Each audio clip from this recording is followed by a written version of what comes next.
కథామంజరి ఫిబ్రవరి 2026 శ్రావ్య సంచిక.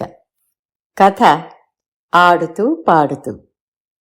కలం కె. లక్ష్మీ శైలజ. గళం సరస్వతి కరవది.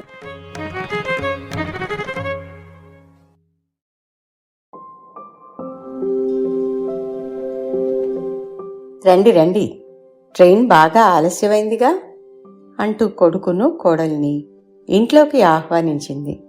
వాళ్లకు ఎర్రనీళ్లు దిష్టి తీసివేస్తూ జయంతి. 10 రోజుల క్రితం పెళ్లైన కీర్తి, కిరణ్లు టూర్ వెళ్లి వచ్చారు. కుశల ప్రశ్నలయ్యాక కిరణ్ సూట్ కేసులు వాళ్ల బెడ్రూమ్ లోపలికి తీసుకుని వెళ్లాడు. కీర్తి తన చేతిలోని పళ్ల కవర్ను అత్తగారికిచ్చేసి తన హ్యాండ్ బ్యాగ్ తీసుకుని తాను లోపలికి వెళ్ళింది. వాళ్లు టిఫిన్ తిన్న తర్వాత సోఫాలో కూర్చొని కీర్తి అత్తమామలకు టూర్ విశేషాలను చెప్తూ ఉంటే కిరణ్ టూర్ నుండి తెచ్చిన తమ విడిచిన బట్టలు తెచ్చి సర్వీస్ ఏరియాలో ఉన్న వాషింగ్ మెషిన్లో వేశాడు.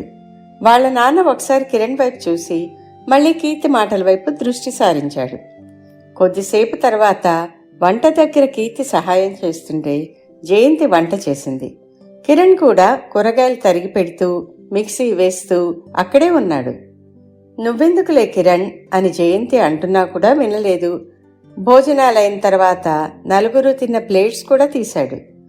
మధ్యాహ్నం విశ్రాంతిగా ఉన్నప్పుడు ఏంటి వీడిలా చేస్తున్నాడు అని జయంతి అన్నప్పుడు జగన్నాథన్ తల పంకించి ఊరుకున్నాడు. ఆ రోజు ఈవినింగ్ కిరణ్ కాఫీ కలిపి ఇచ్చినప్పుడు జయంతి, కిరణ్ నేను కల్పిస్తాలే అంది. ఏమ్మా కాఫీ బాగాలేదా అడిగాడు కిరణ్.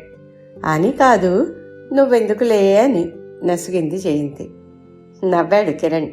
కీర్తేం మాట్లాడలేదు. సంక్రాంతి పండగకు అత్తగారింటికి నలుగురిని రమ్మని బలవంత పెట్టారు వియ్యప్పు వాళ్ళు. ఆ రోజు అందరూ ట్రైన్లో బయలుదేరారు. ట్రైన్లో నలుగురికి పేపర్ ప్లేట్స్లో స్నాక్స్ సర్ది ఇచ్చింది కీర్తి. అందరూ తినగానే కిరణ్ ఆ ప్లేట్స్ అన్ని డస్ట్బిన్లో వేసి వచ్చాడు. ట్రైన్ దిగిన తర్వాత ఒక బ్యాక్ ప్యాక్ వేసుకొని 2 సూట్ కేసులను కిరణ్ లాక్కుపోయాడు. జగన్నాథం భుజానికి ఒక బ్యాక్ ప్యాక్ వేసుకుంటే ఆడవాళ్లు హ్యాండ్ బ్యాగులతో నడిచారు. కిరణ్ అలా అన్ని పనులు చెయ్యటం అటుంచి అతను చేస్తుంటే కీర్తి వద్దని చెప్పకపోవడం జగన్నాథానికి కూడా వింతగాను కొంచెం ఇబ్బందిగాను ఉంటుంది. అత్తగారింటో కూడా అదే పరిస్థితి కొనసాగింది. వాళ్ల మామగారు అల్లుడు పనిచేస్తుంటే వద్దనటం లేదు. సరికదా, కిరణ్ పనిచేస్తుంటే అలా చేయండి, ఇలా చేయండి అని సలహాలిస్తున్నాడు. ఆ రోజు సాయంత్రం హాల్లో కూర్చున్న జయంతి దగ్గరకు జ్యూస్ గ్లాస్ తెచ్చిచ్చింది వియ్యపురాలు. ఆ గ్లాస్ తీసుకుంటూ జయంతి మంచినీళ్ల కోసం వంటింట్లోకి వెళ్లబోతుంటే, వదిన గారు మీరుండండి నేను తెస్తాను అంటూ కీర్తి వాళ్ళమ్మ అడ్డుపడబోయింది. పర్వాలేదండి అంటూ జయంతి వంటింట్లోకి వెళ్ళింది. అక్కడ కిరణ్ ద్రాక్ష పళ్లతో జ్యూస్ చేస్తున్నాడు. కీర్తి డైనింగ్ టేబుల్ మీద కూర్చొని నవ్వుతూ కిరణ్తో మాట్లాడుతూ ఉంది. ఆ దృశ్యం చూసిన జయంతికి కీర్తి మీద కోపం కూడా వచ్చింది. జయంతిని చూసిన కీర్తి మౌనంగా ఉండిపోయింది. కిరణ్ మామూలుగానే పనిచేస్తున్నాడు. జయంతి కొద్దిసేపు తర్వాత బాధగా జగన్నాథానికి ఆ విషయం చెప్పింది. జగన్నాథానికి కూడా కీర్తి మీద కోపం వచ్చింది. కాసేపు దాకా మౌనంగా ఉన్నాడు. ఆ తెల్లవారి ఏమీ తోచక జగన్నాథం పక్కనే ఉన్న పార్కుకు వెళ్ళాడు. కాసేపు వాకింగ్ తర్వాత అతని ఫ్రెండ్ వేణుగోపాల్కు ఫోన్ చేశాడు. మాటల మధ్యలో కిరణ్ ప్రవర్తన గురించి ప్రస్తావన వచ్చింది. పెళ్లి కొడుకు పెళ్లి కూతురు బాగున్నారా అని వేణుగోపాల్ అడిగాడు. ఏం బాగోలే, మా వాడు కోడల్ని కూర్చోబెట్టి మరీ సేవలు చేస్తున్నాడు. కోడలు కిమ్మనకుండా ఉంది, చూడలేకపోతున్నాననుకో అంటూ జరుగుతున్నవన్నీ చెప్పాడు. పోనీలే, వాడిబ్బంది పడకుండా చేస్తున్నాడు కదా, మీరు కూడా చూసి చూడనట్లుండండి. మా ఇంట్లో మావాడు ఒక్క పని చేయడు. పాపం కోడలొక్కతే చేసుకుంటూ ఉంటుంది. అది కూడా కష్టమే కదా. కొంచెమైనా కోడలికి సాయం చేస్తే బాగుంటుందని మేమనుకుంటూ ఉంటాం. మరీ మీ కోడలు అసలు చేస్తున్నట్టు లేదు. సరే జరగని, భవిష్యత్తులో వాళ్లే అన్యోన్యమైన జంటగా ఉంటారేమో అన్నాడు వేణుగోపాల్. ఒక్కగానొక్క కొడుకు, అల్లారు ముద్దుగా పెంచుకుందాము, వాడిలా పనిచేస్తున్నాడేమిటా అనిపిస్తోంది అంటూ వాపోయాడు జగన్నాథం. ఏం పర్వాలేదు, వాళ్ళు సర్దుకుపోతూ ఉంటే మీరెందుకు మాట్లాడడం? చెప్తే కోడలికే కాదు కొడుకు కూడా చెడ్డవాళ్ళు అనిపిస్తారు. అయినా ఇద్దరు సమానమైన ఉద్యోగాలు చేస్తూ ఉన్నప్పుడు ఆడవాళ్లతో పాటు మగవాళ్ళు కూడా ఇంటి పని చేసుకోవడం తప్పదులే అన్నాడు వేణుగోపాల్. నిజమేలే అన్నాడు జగన్నాథం. పండగ రోజు మధ్యాహ్నం నిద్ర పట్టక తన రూంలోంచి బయటకొచ్చిన జగన్నాథానికి పక్క రూంలో నుంచి వినబడ్డ వియ్యంకుని మాటలు విభ్రాంతికి గురి చేశాయి. కిరణ్, కీర్తి మాకు ఒక్కతే అమ్మాయి. పెళ్లికి ముందు నేను మీకు చెప్పినట్లుగా ఇంటి పనులు అలవాట్లేదు. నెమ్మదిగా అలవాటు చేసుకుంటుంది. ఇలాగే మీరు కొంచెం హెల్ప్ చేయాలి. ఏమనుకోకండి. మీ అమ్మ నాన్న ఏమనుకోవటం లేదుగా అని వియ్యంకుడు కిరణ్తో చెప్తున్నాడు. అంటే పెళ్లికి ముందే అల్లుడి దగ్గర ఇలా మాట తీసుకున్నారా? అలాగే మామయ్య, నేను కీర్తికి ఇబ్బంది రాకుండా చూసుకుంటాను. అమ్మ వాళ్ళు ఏమి అనుకోరు అంటూ కిరణ్ మాటలు వినపడ్డాయి. ఆ మాటలు విని జగన్నాథన్ తిరిగి రూంలోకి వచ్చాడు. పెళ్లికి ముందే అల్లునితో మంతనాలాడారా అనుకుంటూ ఆవేశంతో కూర్చున్నాడు చాలాసేపు. తర్వాత వాళ్లతో ఎక్కువగా కలవలేకపోయాడు. పండగ తర్వాత నలుగురు ఇంటికి వచ్చారు. ఒకరోజు రాత్రి భోజనం తర్వాత కీర్తి డైనింగ్ టేబుల్ మీద పచ్చడి సీసాలు నెయ్యి సర్ది పెడుతూ ఉంటే జయంతి అందరికీ పల్చటి మజ్జిగ కలిపింది.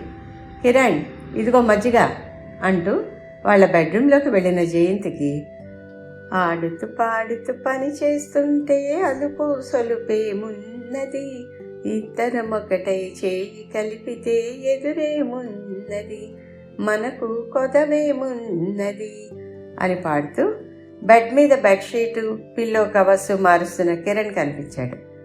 జయంతి కిరణ్ అలా చేయడం ఇష్టం లేకపోయింది. గ్లాస్ అక్కడ పెట్టి బయటకు వచ్చింది. ఆ తెల్లవారి ఆదివారం. కీర్తి కిరణ్లు ఇంకా లేవలేదు. జయంతి టాయిలెట్లో హార్పిక్ వేసి క్లీన్ చేస్తున్నప్పుడు కిరణ్ వచ్చాడు. నువ్వు జరగమ్మా, నేను చేస్తాను అంటూ. నువ్వా? వద్దులే కిరణ్ అంది జయంతి కంగారుగా. ఏమ్మా, పెద్దదానివి, నువ్వు చేస్తుంటే నేను చూస్తూ ఉంటానా, జరుగు అంటూ ఆమె చేతిలో బ్రష్ తీసుకున్నాడు. జయంతి బ్రష్ ఇచ్చి బయటకొచ్చింది. ఆ రోజు ఉదయం టిఫిన్ తిని రెస్ట్ తీసుకునే సమయంలో జయంతి సోఫాలో ఒక మూల కూర్చొని ఆలోచిస్తూ ఉంది. అప్పుడు కిరణ్ వచ్చి వాళ్ళమ్మ పక్కన కూర్చున్నాడు. కీర్తి వాళ్ళ రూమ్లో సిస్టంలో పనిచేసుకుంటూ ఉంది. అమ్మా, ఏం ఆలోచిస్తూ ఉన్నావు అన్నాడు జయంతితో. జగన్నాథం అక్కడే కూర్చొని ఆఫీస్ ఫైల్స్ చూసుకుంటూ ఉన్నాడు. ఏం లేదులే అంది జయంతి. లేదమ్మా, నువ్వు నా గురించే ఆలోచిస్తున్నావు. ఇంట్లో ఆడవాళ్ల పనుల్లో నేను కల్పించుకుంటూ ఉన్నా అని అనుకుంటూ ఉన్నావు. పనిలో ఆడ మగ ఏముందమ్మా, నువ్వు పెద్దదానివయ్యావు. ఇంట్లోకి ఇంకో మనిషి అంటే కీర్తి వచ్చింది. ఇంట్లో పని పెరుగుతుంది కదా, అందుకని నేను కొంచెం సహాయం చేస్తున్నా అంతే అన్నాడు కిరణ్. నువ్వెప్పుడు ఇలా వంటింటి పనులు బాత్రూమ్ పనులు చేయలేదు కదా అంది జయంతి కళ్ళ నీళ్లతో. నాకప్పుడు తెలియలేదమ్మా, ఇప్పుడు చేస్తున్నాను, తప్పే ఉంది అన్నాడు కిరణ్. ఆ మాటలకు ఇద్దరూ కలిసి చేసుకుంటే తప్పులేదులే గాని నువ్వు ఒక్కడివే చేస్తున్నావు కదా జగన్నాథం కొంచెం కోపంగా అన్నాడు, బియ్యంకుని మాటలు మనసులో మెదులుతుండగా. పర్లేదు నాన్న, అవసరమైతే చేస్తుందిలే, కొంచెం రెస్ట్ తీసుకుంటూ ఉంటుంది అన్నాడు కిరణ్ వాళ్ళ నాన్నతో. మళ్ళీ, అమ్మా, నీకు కూడా నాన్న ఇలా పనులు సహాయం చేస్తే ఇష్టమే కదా, నాన్న చేయటం లేదు కాబట్టి నువ్వు నన్ను అంటున్నావు. ఆలోచించు, మీరిద్దరూ కూడా ఇదే మీకు కూతురు ఉండి కూతురు భర్త మీ కూతురికి ఇలా అన్ని పనులలో సహాయం చేస్తే మీకు సంతోషమే కదా, అవునా కాదా చెప్పండి అన్నాడు. ఆ మాటలకు జయంతి జగన్నాథం సాలోచనగా చూశారు కిరణ్ వైపు. మీరిద్దరూ కలిసిమెలిసి పనిచేసుకుంటే మంచిదే అన్నది జయంతి కూడా నెమ్మదిగా. కోడలే చెయ్యాలి, కొడుకు చేయకూడదు అనుకోవద్దమ్మా, రోజులు మారాయి, మీ ఆలోచనలు కూడా మారాలి, అందరూ పని చేసుకోవాలి. నన్ను కూడా ఒక రకంగా పని చెప్పకుండా నువ్వు పెంచావమ్మా, అందువల్ల నాకు కొన్ని పనులు రాలేదు కూడా, అయినా ఇప్పుడు చేస్తుంటే అలవాటవుతుందిలే అన్నాడు కిరణ్. అంతేలే అంది జయంతి నెమ్మదిగా.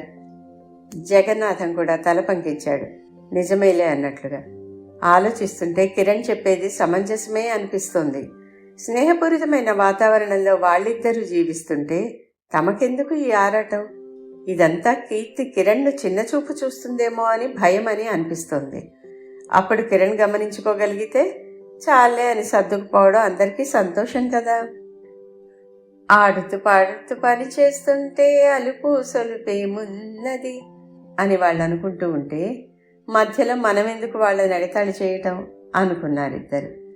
ఆ రోజు సాయంత్రం పక్క అపార్ట్ నుంచి వీళ్ళ పెళ్లికి రాని ప్రకాశం దంపతులు చిన్న బహుమతి తీసుకుని వచ్చారు. కీర్తి వచ్చిన వాళ్లకు స్వీట్స్ ఇచ్చింది. కిరణ్ కాఫీ ఇచ్చాడు. వాళ్ళిద్దరినీ చూసి చూడచక్కని ముచ్చటైన జంటగా ఉన్నారు. 100 ఏళ్లు ఆనందంగా కలిసిమెలిసి జీవించండి అని ఆశీర్వదించారు ప్రకాశం దంపతులు.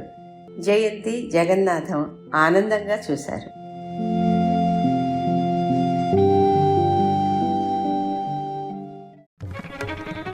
కథామంజరి ఫిబ్రవరి 2026 శ్రావ్య సంచిక. కథ ఆడుతూ పాడుతూ. కలం కె. లక్ష్మీ శైలజ. గళం సరస్వతి కరవది.